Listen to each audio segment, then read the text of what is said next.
Good afternoon, everyone, and welcome to today's update on New Brunswick's return to school plan. Bonjour tout le monde et bienvenue à cette mise à jour au sujet du plan de retour à l'école du Nouveau-Brunswick. Les porte-paroles aujourd'hui sont le ministre de l'Éducation et Développement de la petite enfance, Dominic Cardy, et la médecine hygiéniste en chef, la Dr. Jennifer Russell. Speaking on behalf of the province today are Minister of Education and Early Childhood Development, Dominic Cardy, and Dr. Jennifer Russell, the province's Chief Medical Officer. Minister Cardy?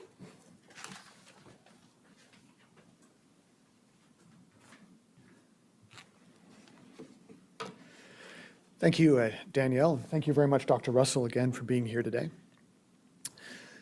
So, this is the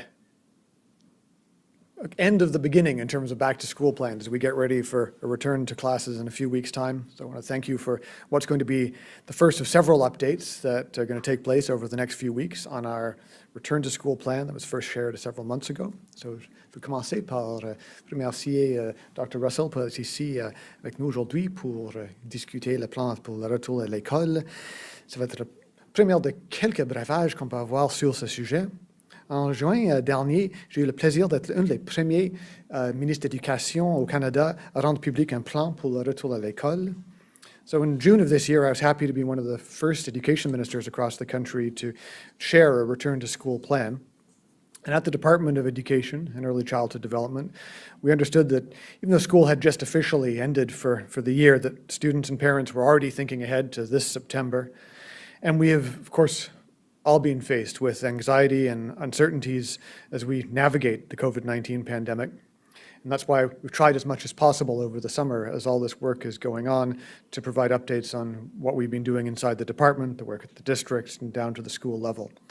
But I know and I understand that parents and students still have many, many questions. So throughout the summer, teachers across the province had the opportunity to participate in professional learning opportunities to help them prepare for the school year. We've been working closely with the school district and the schools to make sure that they're ready to implement these new health and safety measures that are the focus of the briefing today. So nous avons collaboré de près avec les districts scolaires et les directions des écoles pour nous assurer qu'ils soient bien préparés à mettre en œuvre des mesures de santé et de sécurité. We've had meetings with the principals of all 294 schools across the province. Wanted to make sure we had those before this briefing to make sure they could share that information with their teaching staff, because we have to show respect for our teachers by making sure they have the information that, of course, they're going to be required to implement and manage in their classrooms. So we met with all of those 294 principals to give them the tools and the knowledge that they require to finalize and implement their COVID-19 operational plans in their schools. Il y a eu plusieurs rencontres, les réunions avec les directions des 94 écoles dans l'ensemble de la province afin de leur fournir les outils et les connaissances dont ils ont besoin pour finaliser et mettre en œuvre leur plan opérationnel dans le contexte de la COVID-19. So as I said, over the course of the coming weeks leading up to, and if necessary after school starts up again, we're going to have these regular bi-weekly press conferences and other sorts of new availabilities to answer questions.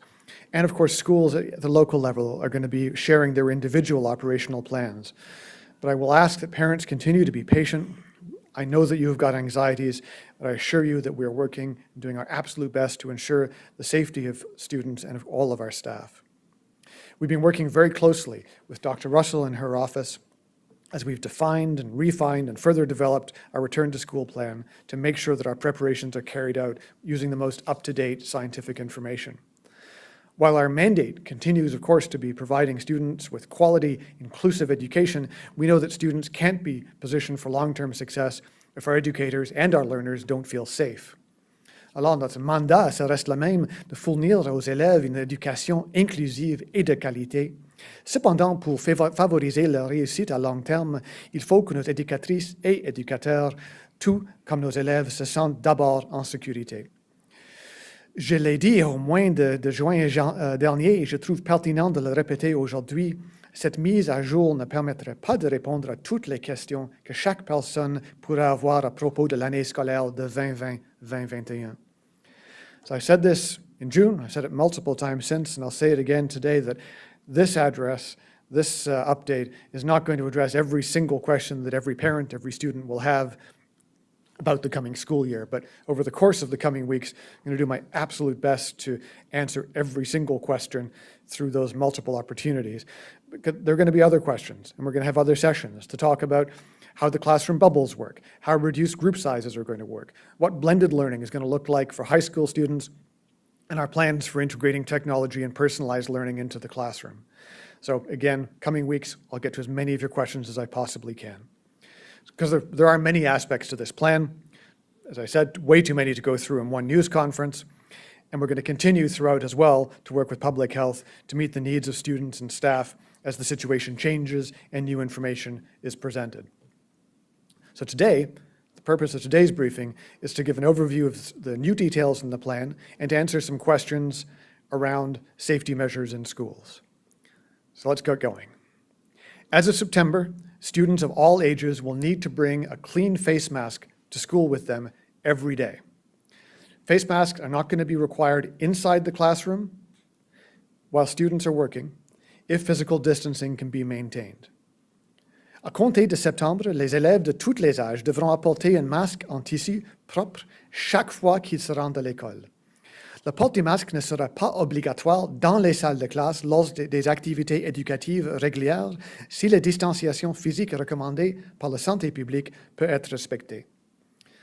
So while students in kindergarten and up to grade 5 will be encouraged to wear masks in common areas, such as when they're going to the washrooms or walking in the hallways, they are not going to be required to wear them. I've previously discussed that around the issues of younger students, the difficulties for them of putting the masks on, taking them off, touching their face, their noses, eyes, etc. So that said, we still want those students to have a mask with them.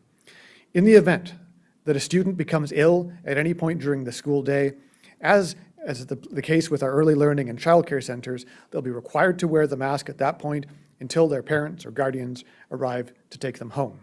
And at that point, that situation passes over to public health, and Dr. Russell will address those details.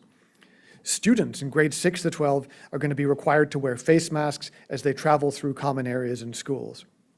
And based on our discussions with public health, teachers and educators from K to 8 will be able to choose if they'd like to wear a face mask or a shield with a mask within their classroom bubble, but they will not be required. Because as we've talked about over and over again as a province, and Dr. Russell has been incredibly effective in getting this message out, the best way to keep COVID-19 out of our schools is to keep COVID-19 out of our province. So this is how we can all help.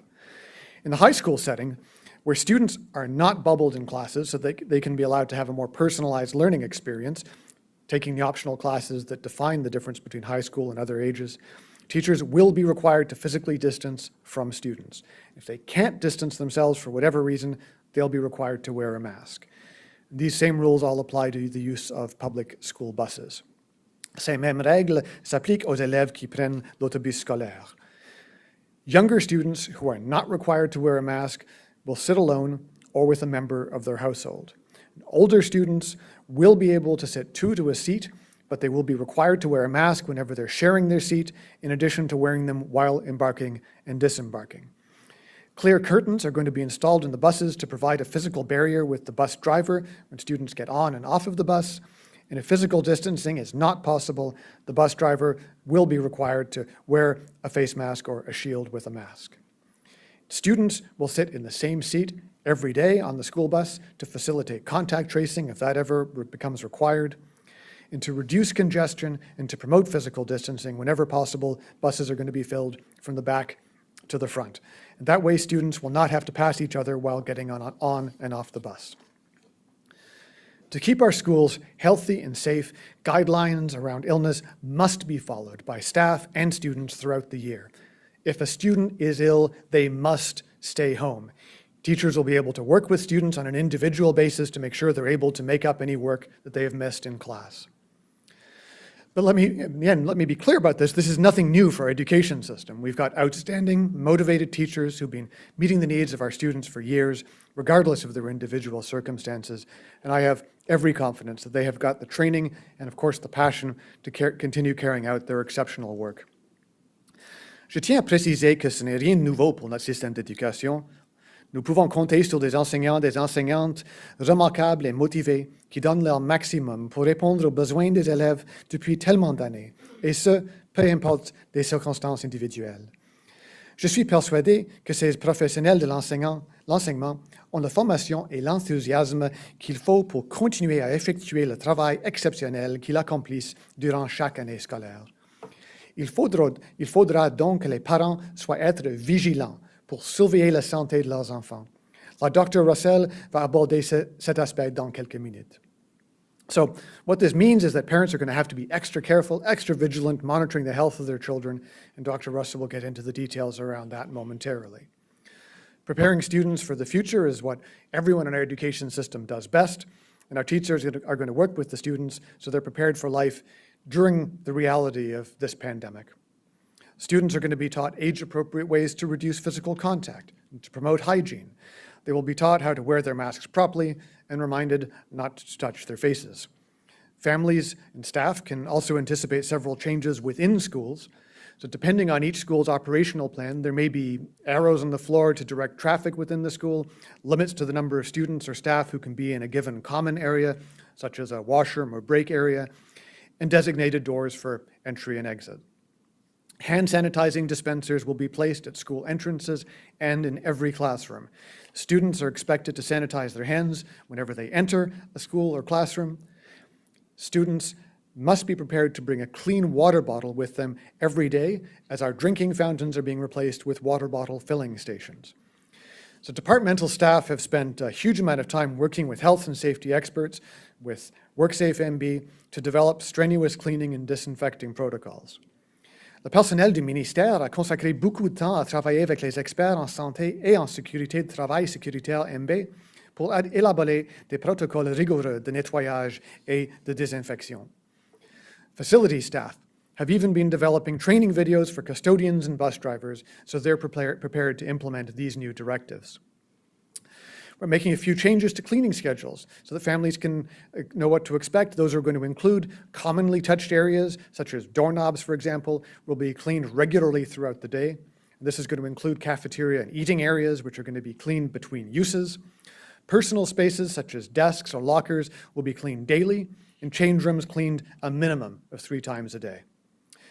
We've got just under 300 schools across our province, and each with its own infrastructure, each with its own special culture. So that means that there's no one-size-fits-all plan. So we'll have more details on specific school cleaning protocols. Those will be shared with each individual operational plan that each school is developing. Alors, nous avons près de 300 écoles dans la province, chacun avec une infrastructure et un milieu scolaire qui lui est propre. Cela veut dire qu'il n'y a pas un plan universel ou un plan uniforme qui convient à tous les établissements scolaires. D'autres détails concernant des protocoles précis de nettoyage dans les écoles seront présentés dans les plans opérationnels distincts. As I mentioned way back in June, there's also going to be a number of restrictions on who can enter into schools. Visitors are only going to be allowed entry if they have an appointment approved by the principal. So that means that parents can expect their communications with teachers to be more technology-based during this coming year than they have been in the past. I know that thought might not give families a lot of comfort as they think about the home learning options that were on offer between March and June of this year. But I've said it again, and I will repeat it again today, that what we experienced between March and June was not ideal. It was an emergency response to an emergency situation. And we've spent the intervening months making sure we're well prepared for dealing with COVID-19 with a much higher level of educational rigor as we move into this fall. But regardless of that, I want to take a moment to again thank the teachers who throughout that period did go above and beyond, who reached out to parents, to families, who embraced new technologies and new teaching methods. And that, to me, is what is going to make our system succeed through this pandemic, is the strength and the resilience and professionalism of our classroom teachers. So même si je l'ai déjà mentionné, je tiens à le redire, au printemps passé, ce n'était pas un système parfait en tout point, pas du tout. Malgré tout, je suis fier d'avoir entendu les témoignages à propos d'enseignantes et d'enseignants qui ont surpassé les attentes pour favoriser les apprentissages des élèves. Dans l'ensemble de la province, nos éducateurs ont travaillé fort. Ils ont adapté les nouvelles méthodes d'enseignement et ils ont ajouté des nouveaux outils pédagogiques à leur trousse éducative. Je leur suis grandement reconnaissant pour le travail remarquable qu'ils ont complété depuis le début de la pandémie. Et il faut certainement souligner leur dévouement pour favoriser le bien-être des élèves. I'm so grateful for the outstanding work and devotion so many of you have shown throughout the pandemic. And furthermore, the pandemic, of course, it's constantly evolving. Our plans have to evolve with it. We have to be flexible, adaptable, and ready to change when new information becomes available. Comme vous le savez, la situation de pandémie évolue sans cesse. Nos plans doivent donc être souples, adaptables et de surcroît, nous devons être prêts à les modifier au gré de l'évolution du contexte actuel ou lorsque de nouvelles données nous sont fournies. So Dr. Russell is going to elaborate a little bit more on what parents can expect from public health in the unfortunate event of our province experiencing another outbreak in the school or in a community. But in the event that students are sent home to isolate, whether that includes a single student, a class, or an entire school, full-time learning will continue to be mandatory. While certain learning objectives may be prioritized during an outbreak, students will follow their curricula. Students from kindergarten to grade 2 will be provided with paper-based materials and work packages to complete from home, and teachers will check in with them daily. That will be required. Similar packages will be reproduced for students in grade 3 to 5 and will be supplemented with some technology learning. Teachers will develop a teaching routine with students and stay up to date on their progress. Older students, so students from grade 6 to 12, will use technology-based distance learning full-time with their teachers throughout the school day. So for high school students, the blended learning model will support this approach as they follow a more personalized learning strategies, focusing on project-based learning that builds on their interests. This is a lot of information to explain in one shot. And that's again why I've made the commitment that I'll be back here at least twice a week to share more information on this and other topics and to get into as much depth as required. In the meantime, don't hesitate to reach out to the department. You can reach out to me individually at dominic.cardy@gmb.ca, and I'll do my best to get back to you. And I'll take that moment to apologize for any delay in responding to folks over the last month as I whacked my head in early July, and that caused me to required to take time off screens for a few weeks, which caused a backlog of emails. But I promise I'm working to catch up, and everyone will get a reply that I hope answers their questions. Je sais que ce sont beaucoup de renseignements à fournir et à digérer en une seule fois, et c'est pourquoi nous avons pris l'engagement de présenter une mise à jour 2 fois par semaine jusqu'au début de classe et ainsi aborder ces questions de manière plus approfondie. For our return to school plan to be successful, we need families, we need educators and school staff to feel safe, and we also have to have confidence in our plan. Si nous voulons réussir le retour à l'école en septembre, il est primordial que les familles, les éducateurs et le personnel des écoles se sentent en sécurité et aussi qu'ils ont confiance dans le plan que nous présentons. Au cours des prochaines semaines, je m'efforcerai de répondre à vos questions au mieux de mes connaissances afin de vous donner un portrait global du scénario prévu à la rentrée scolaire le 8 septembre. So, as I've said a number of times now, I will keep on coming back and keep on coming back and keep on answering questions because you deserve it. This is your school system. This is an incredibly anxiety-provoking time. There's a lot of reason to be asking questions. This is not a situation our system has faced before, and I'm going to do my very best to make sure that all of your questions are answered. So between the work that's being put in at the departmental level, with the school districts, with school administrations, and with our teachers, I'm confident that we can safely reopen schools in September. We've got a huge number of motivated and talented educators, our EAs, our teachers, our other support staff, our leads, who I know are going to be able to bridge any gaps in learning over the course of the coming year. So I'd like to take again a moment to thank all of those people in the system at every level for their collaboration, their patience, and their understanding. And despite the unfortunate circumstances the world finds itself in today, we've been able to do what New Brunswickers do best, to come together to overcome whatever obstacles thrown in front of us. Malgré les circonstances malheureuses avec lesquelles nous avons dû composer, nous avons de nouveau réussi à faire ce que les gens de Nouveau-Brunswick font le mieux, unir leurs efforts pour surmonter les obstacles qui surgissent, quels qu'ils soient. Merci de votre attention et j'invite maintenant le Dr. Russell à vous dire quelques mots. So thank you very much for listening to me today. I invite Dr. Russell to come and share a few words, and we'll be happy to take questions afterwards. Thank you so much. Merci beaucoup. Dr. Russell. Thank you, Minister Cardy. Merci. Good afternoon, everyone. Bonjour. It will soon be September. It's the time of year when children, parents, and teachers prepare for the start of a new school year. But this September won't be like last September or any other school year that we have known. Ce sera très différent pour les familles, les enseignants et les personnels des établissements scolaires. Et c'est une expérience éprouvante pour tout le monde. Mais je suis convaincue que nous pouvons ouvrir les écoles du New Brunswick en toute sécurité. Nous avons un plan pour répondre aux éclosions de COVID-19 à l'endroit et au moment où elles se produiront pendant l'année scolaire. Public Health has been working closely in the Department of Education and Early Childhood Development and school districts to ensure that schools can reopen safely and that parents and teachers can feel confident that the health and safety concerns are being addressed. Puis c'est pas différent que tout au long du pandémie, le travail que la santé publique a fait avec chaque entreprise, chaque différente association, fur et à mesure que les différentes parties de l'économie ont pouvoir être ouvertes. Alors, comment qu'on a fait tout ça en sécurité? C'était avec l'avis et la recherche et les informations qu'on a partagées avec la santé publique et l'Agence de santé publique du Canada. So this is no different than the type of work we've been doing all along with public health, from the Public Health Agency of Canada, with our counterparts across the country, sharing information and resources and direction with each type of business and each type of association as things have been able to open up within New Brunswick. And so this is no different.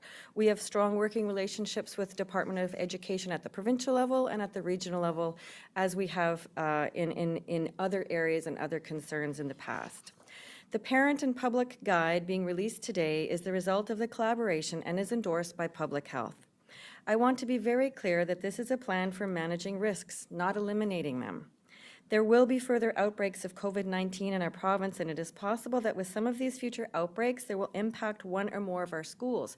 And in fact, at the provincial level, we have been doing tabletop exercises to practice these scenarios. Alors, au niveau de la province, on fait des scénarios où on peut pratiquer les effets et les situations des éclosions dans une école ou plusieurs écoles en même temps.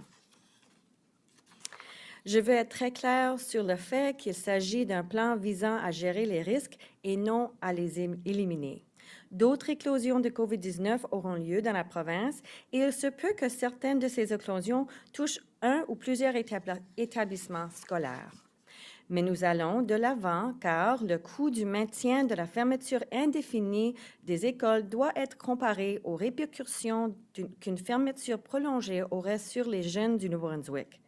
We are moving forward because the cost of keeping our schools closed indefinitely must be weighed against the impact of a long-term closure would have on the young people of New Brunswick. Getting back to school is vital for our children. It is important that they continue to get a properly structured education. And this information and these conversations and discussions have been taking place with our public health colleagues across the country, the Chief Medical Officers of Health, and Public Health Agency of Canada. So it's not something that is taken lightly, and all of this information has been shared with the Department of Education in the planning process, along with jurisdictional reviews, etc.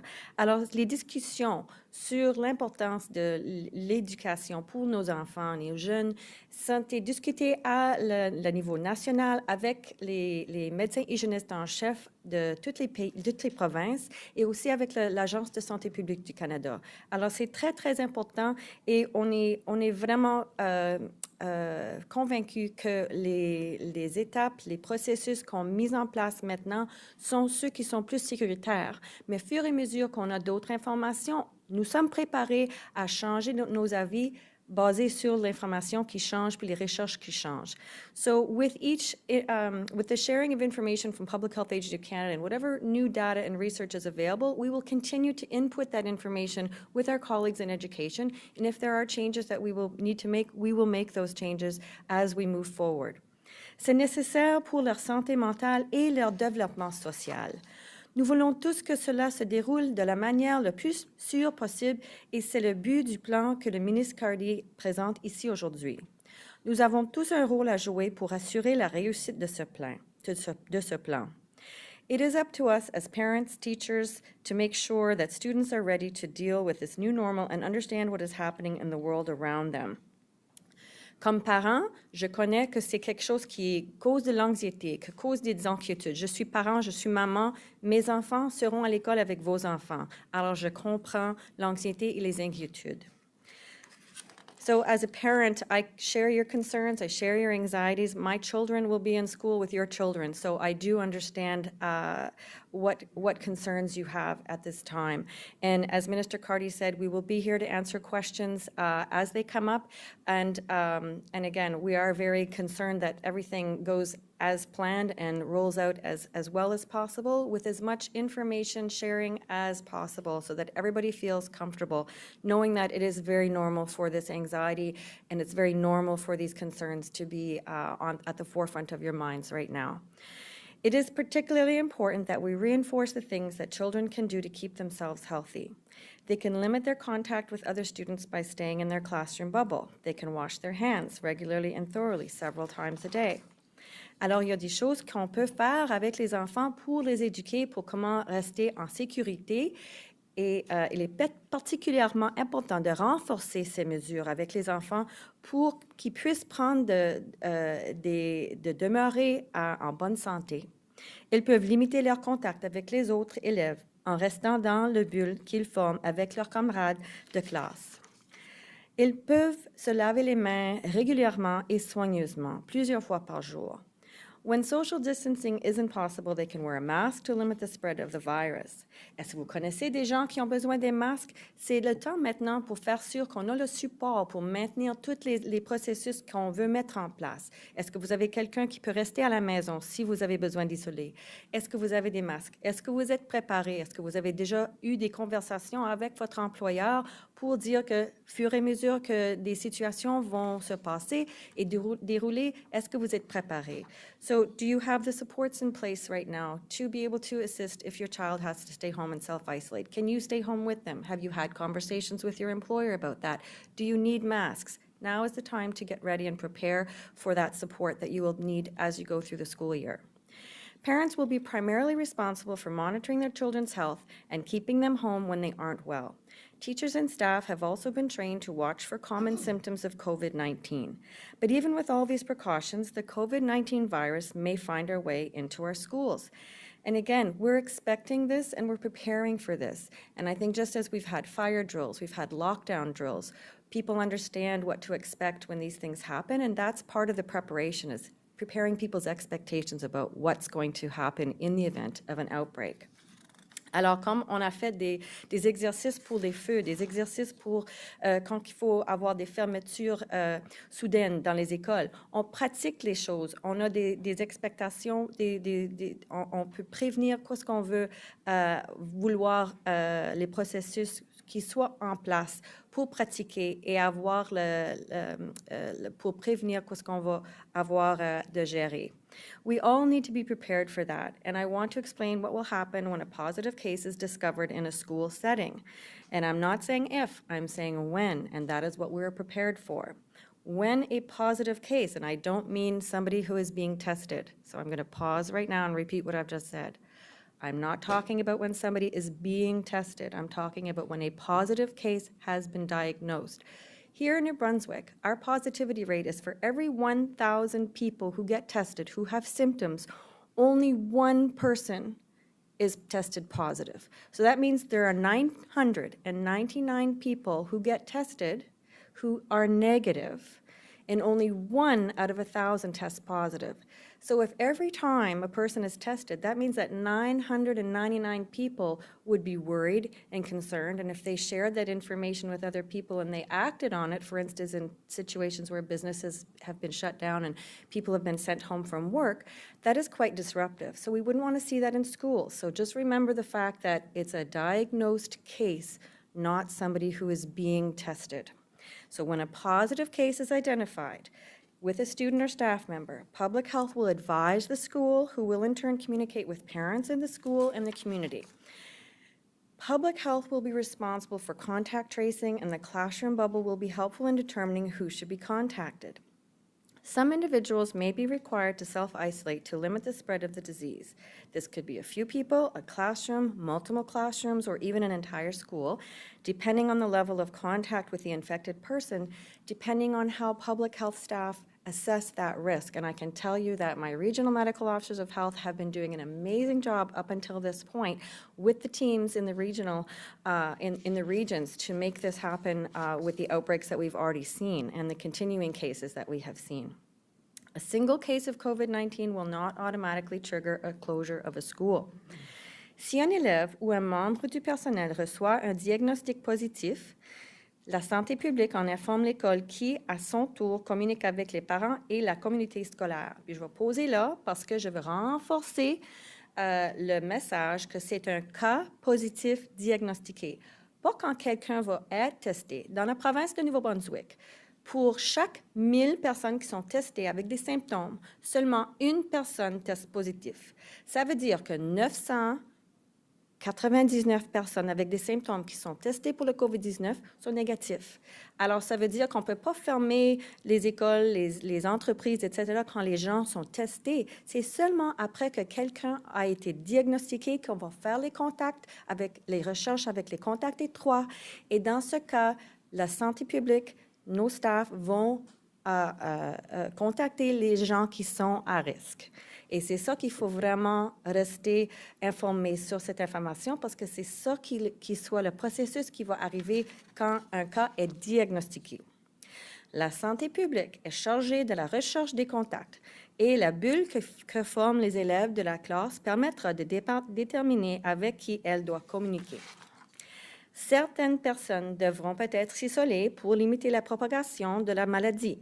Il peut s'agir de plusieurs personnes, d'une ou de plusieurs salles de classe ou même d'une école entière, selon le type de contact qu'elles ont eu avec la personne infectée. Mais cela va être déterminé par l'équipe de santé publique. Outbreaks will be managed to limit disruption of the learning environment to the greatest extent possible. It may be difficult for parents because you may not receive all the information you might want in the event of an outbreak at your child's school. And again, as a parent, I can understand that type of frustration, but again, you have to trust in the process and trust in how our regional teams in public health are going to be managing these outbreaks. And again, the success that they've had in managing the outbreaks thus far. We have a requirement to protect the privacy of individual New Brunswickers, so only affected persons and families will be contacted. This is very important. C'est très important de protéger l'identité des gens qui sont infectés. On ne veut pas que les gens soient stigmatisés. We really don't want people to be stigmatized. We want everybody to feel comfortable that we are going to be living with COVID-19 for a very long time, and this is going to be part of the normal process of how we're going to be living with it. Outbreak at your child's school. Not hearing from public health is a good thing. Public health contacts those who need to be based on a risk assessment.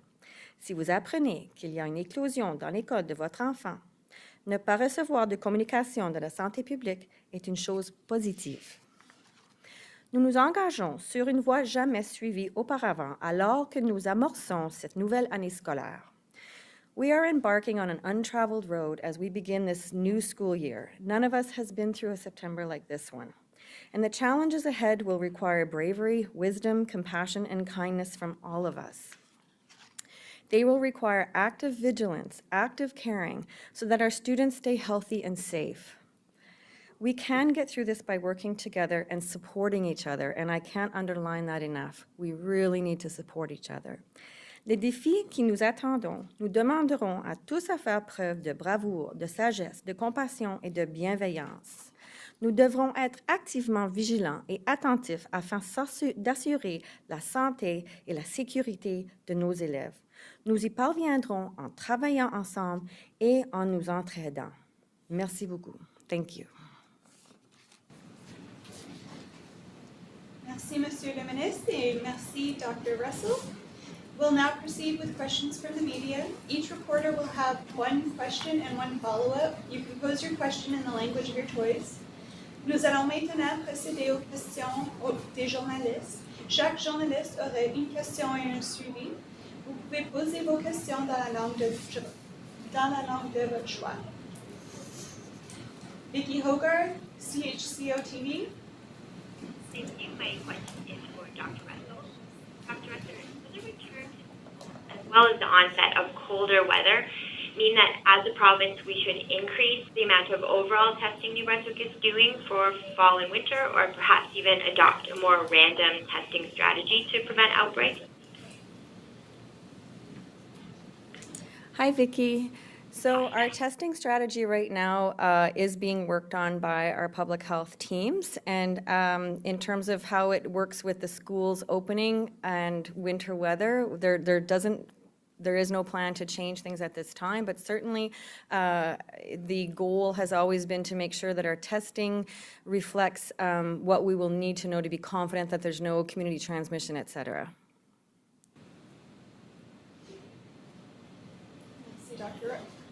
Thank you, Dr. Russell. Vicki, do you have a follow-up? I do. It's for Minister Cardy. Thank you. Minister Cardy, for rural high schools with smaller classes but inadequate community infrastructure, will the option be made available for those schools to continue daily in-person classes for all students, provided social distancing measures are met? Hey, Vicki, thanks for the question. And yeah, the individual school plans I mentioned are going to be left up to those schools as long as they meet the parameters for physical distancing, for exactly the safety measures that you mentioned. So, there's obviously a big difference between a small rural school and a large urban one. There are some schools in the province which have been struggling with declining enrollment. Others where the playgrounds are filled with portable classrooms. So there's hugely different realities there. So yeah, we're letting the schools give us their plans. We want to keep things as normal as we possibly can. Pour répondre brièvement en français, oui, absolument, c'est pour chaque école, ils ont un plan individualisé pour assurer que ça répond aux besoins de communauté scolaire dans chaque contexte, dans chaque communauté scolaire. Et pour les petites écoles secondaires, oui, absolument, il peut retourner presque au normal dans certains cas.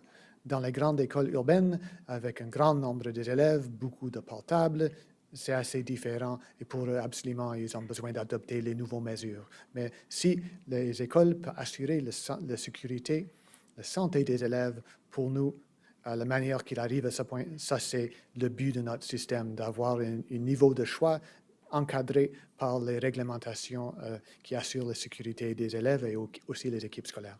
Merci. Thank you, Minister. Thank you, Vicki. Hadil Ibrahim with the CBC, your first question, please. Thank you. This plan says parents are to monitor their children daily. Will schools be doing any health monitoring for students and teachers? Sorry. Who is your question for? Either, but I guess Minister Cardy.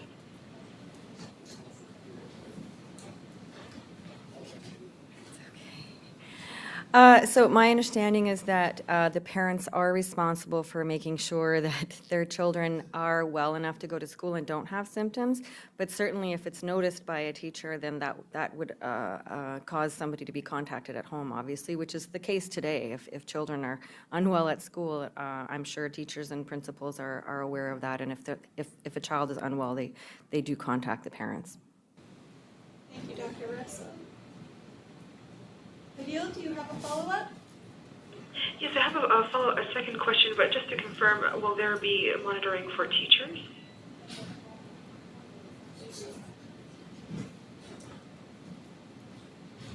I think it would be very important for all staff and teachers to be self-monitoring all the time, and we would not want anybody to be going to the school who is not well and has any kind of symptoms that could be related to COVID-19.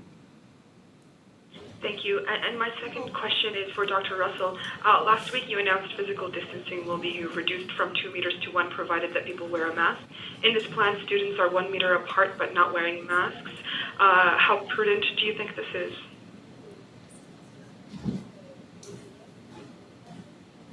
That's a great question, Hadil, and I think a lot of parents and staff would be asking the same question. So with public health being involved in all of the advice and all of the planning, we are confident that we can do this safely. Again, if people are staying at home when they don't have symptoms, if our numbers of total cases in the province are kept low, if everybody, even outside the school system, is following public health directions, then I think we're balancing the risk of keeping kids home indefinitely during the pandemic and allowing them to have as normal educational experience as possible, knowing that the social development, the educational development, psychological well-being of kids is very, very important and very dependent on being able to attend school.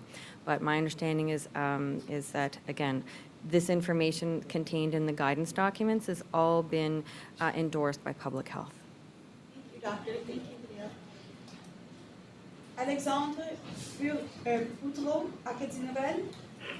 Oui, bonjour. Je me demande qu'est-ce qui va se passer si plusieurs élèves se présentent à l'école sans masque? Est-ce que les écoles en auront en réserve en cas d'imprévu ou est-ce que les élèves en question seront renvoyés à la maison, par exemple? Qu'est-ce que vous avez prévu pour ces cas-là?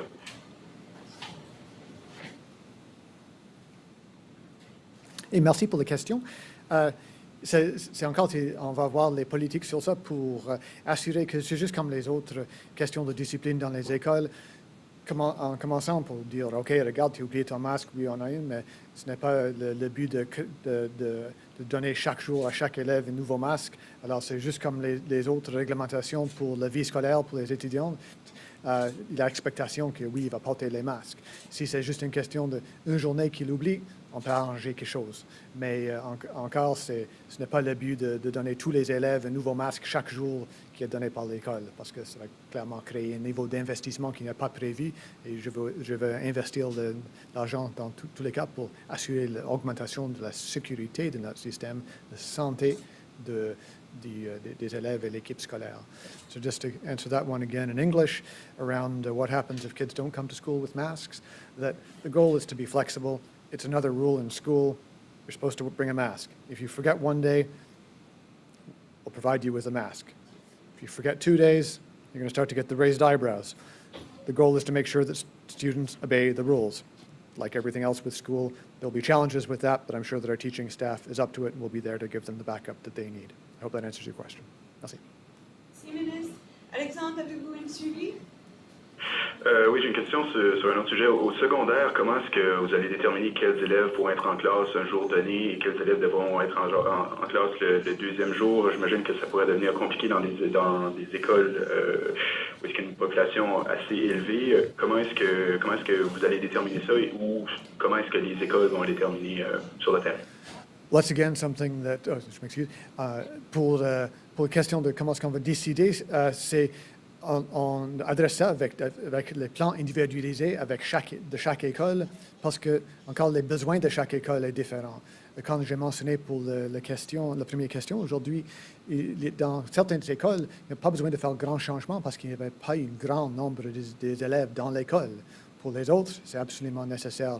Alors, on peut discuter ça en détail dans les semaines qui arrivent. Une chose que je peux dire, parce que je pense que c'est assez primordial, que l'expérience pour chaque famille va être une expérience. Alors, tes élèves vont aller sur l'autobus ou non, vont aller à l'école, une expérience dans les salles de classe. Oui, ça va être différent, mais pas tellement compliqué. Alors, toutes les différentes règles qu'on discute aujourd'hui, je demande à tout le monde de se souvenir que pour chaque famille, ce ne va pas aussi compliqué que ça. Ça va être juste l'expérience pour chaque élève qui va être un peu différent que l'année passée, mais j'espère que ça peut être aussi simple que possible. Et ça, oui, ça va prendre une période d'ajustement, la première 1-2 semaines, mais j'espère qu'après ça, que oui, ça ne va être pas comme d'habitude, mais ça va devenir assez normal jusqu'à le temps qu'on peut avoir un vaccin et mettre fin à cette pandémie. Just in English on that, each school, how we're going to figure out how to deal with the blended learning for the high school students. It'll depend on the size of the school and the individualized plan from each high school. And we'll be talking about that in more detail in the coming days and weeks. But also just wanted to underline something important, that for each family and for each student, they're going to have one day at school. They're going to get on the bus or not get on the bus, depending. And I want to give a shout out to all the parents who volunteered to drive their kids to school this year. It's making a huge difference. Their kids will go to school, they'll go to classes, there'll be a new routine just like there is every year. Certainly going to be a little bit more different than usual, but in the end, after a couple of weeks, it's going to be the routine. And so I'm really aware of the level of anxiety that all of these new rules and plans and everything else can create. But I'd ask everyone to remember that for you, all that's really going to matter is what happens with you and your family and your children. And that's a lot simpler. And yes, it'll be a bit of adjustment, but I hope that after 1 or 2 weeks, we'll carry on with this and get used to this, that awful phrase, the new normal, until we can have a vaccine, get the population vaccinated, and put this pandemic behind us. Thanks. Merci, Monsieur le Ministre. Marco Castadar, Radio-Canada. Oui, cette question est pour le ministre Cardy.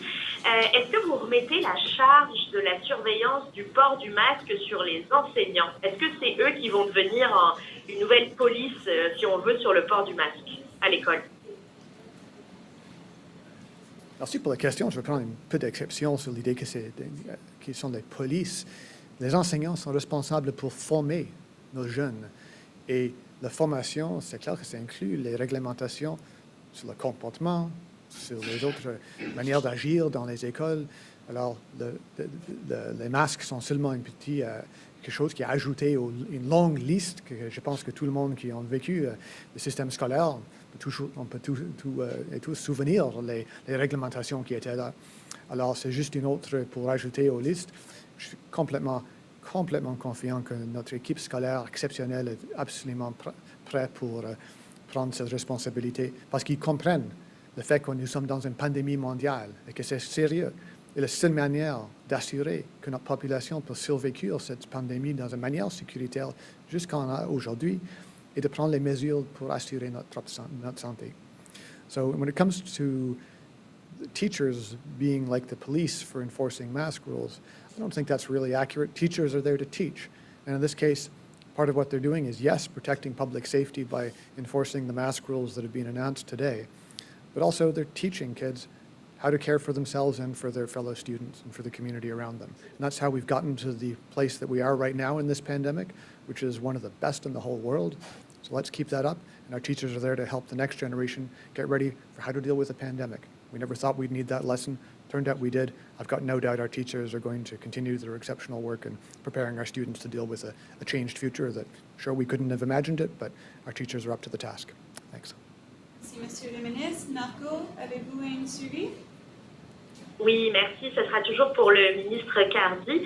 Est-ce que le ministère va donner des ressources additionnelles, des ressources supplémentaires en termes de personnel ou de budget aux écoles et aux districts pour se préparer avec toutes les nouvelles normes là, qui doivent mettre en place d'ici la rentrée scolaire?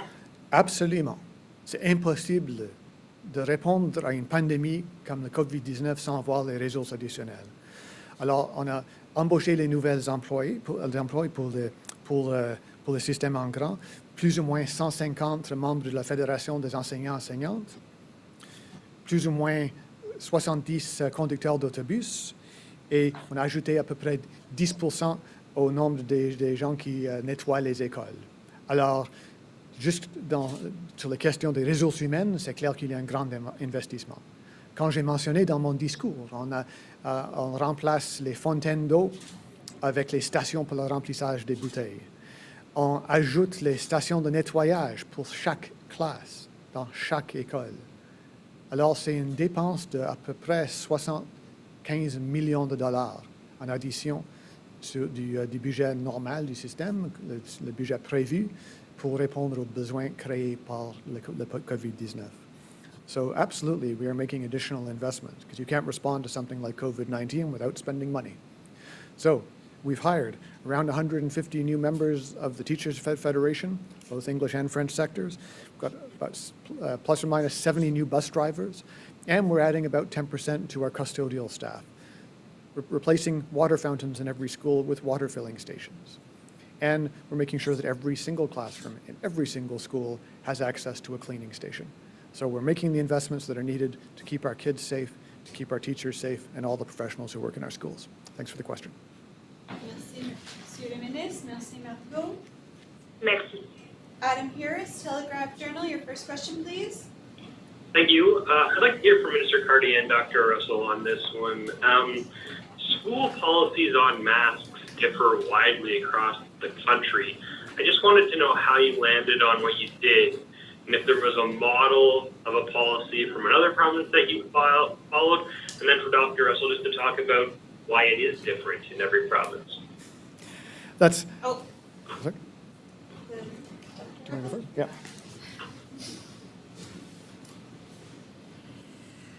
Hi, Adam. So the discussion around masks at the national level have been ongoing since the very beginning of this pandemic.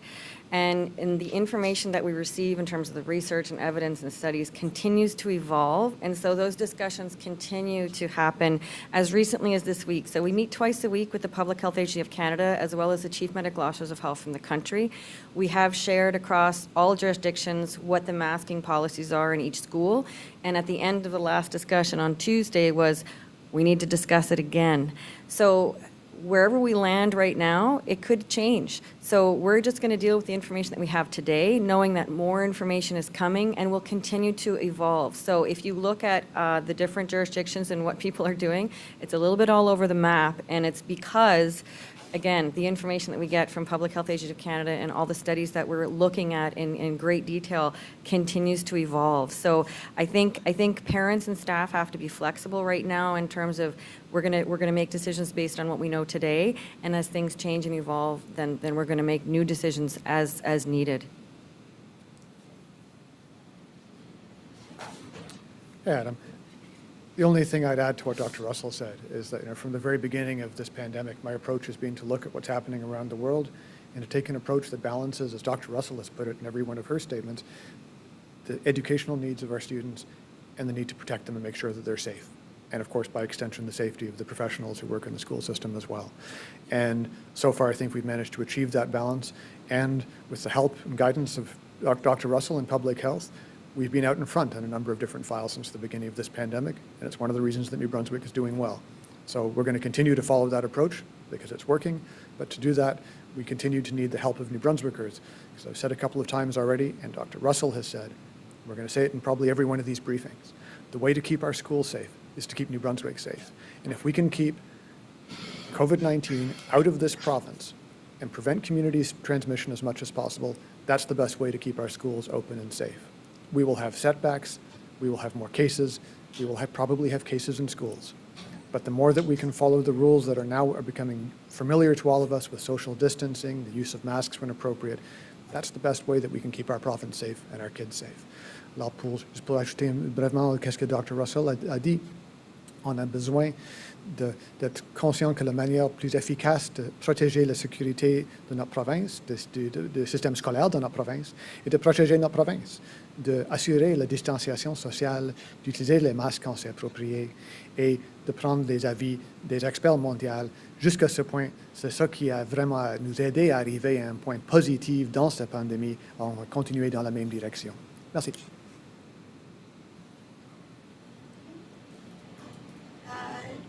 Thank you, Minister. Thank you, Dr. Russell. Thank you, Adam. Mia Urquhart, CBC. Could I get the follow-up, please? Sorry.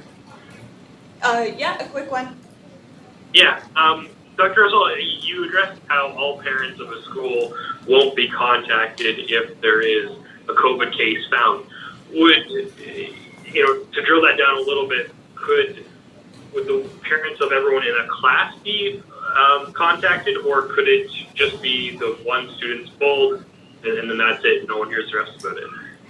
So Adam, I can't break down what's going to happen in each individual situation because each individual situation will be addressed by the public health regional teams.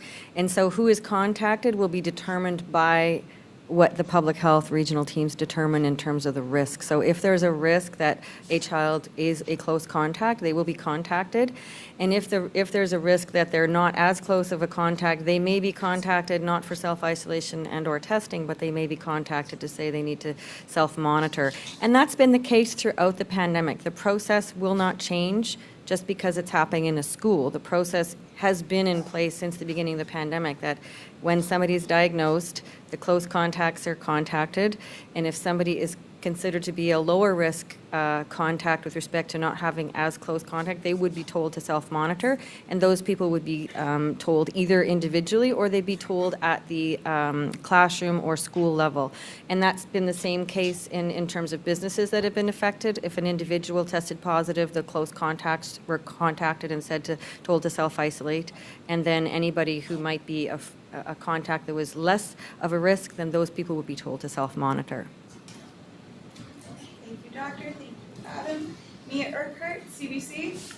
First question. Thank you. My question is for Mr. Cardy. The plan says high schools that can maintain physical distancing at all times won't have to have alternating attendance.